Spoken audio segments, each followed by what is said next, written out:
Ni Jumapili ya tarehe 30 mwezi wa tatu 2025. Karibu sana katika usomaji wa magazeti ya siku hii ya leo.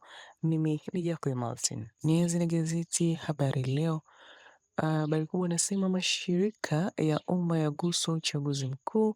Habari unaipata katika ukurasa wa pili. Samia atoa milioni 100 kwa waathirika wa mvua Musoma. Habari unaipata katika ukurasa wa 8. Lakini MSD yapata tuzo ya huduma bora sekta ya afya. Habari unaipata katika ukurasa wa 3. Chalamila atangaza vita dhidi ya ombaomba da. Habari unaipata katika ukurasa wa pili. Katika gazeti Mzalendo, kuongezeka kwa hati safi nchini, wachumi wataja mambo manane. Habari unaipata katika ukurasa wa ndani. Lakini Wasira afichwa sababu za nchi kuomba mkopo.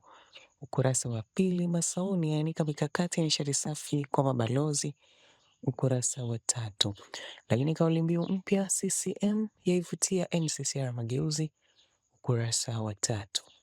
Katika gazeti Zanzibar Leo, maandalizi ya Eid al-Fitr yabadilisha taswira ya mji wa Zanzibar na serikali ina imani na sekta ya anga. Habari zote zinazopata katika gazeti hili la Zanzibar Leo. Na sasa nimeweka katika kurasa za michezo na burudani katika gazeti ya Habari Leo. Simba hesabu kali Misri, lakini Serengeti Girls yawasili salama Uturuki. Yanga Pamba vicheko FA. Arifa kutambulisha akili mnemba kwenye sekta ya sanaa, lakini Serengeti Boys kuivaa Zambia kesho. Nipate nakala yako hii Habari Leo kwa habari zaidi. Katika gazeti Mzalendo, Yanga yaifuata Simba FA, lakini mabao 406 yatikisa ligi kuu bara. Simba yanasa mbinu za Almasri na kocha Ken Gold aitambia Azam FC. Jipata nakala yako hii ya Mzalendo kwa habari zaidi. Katika gazeti la Zanzibar Leo, Yanga yatinga robo fainali shirikisho CRDB, lakini Yanga na Simba zatajwa kushiriki ligi ya Muungano. Fadlu anasa faili la Almasri.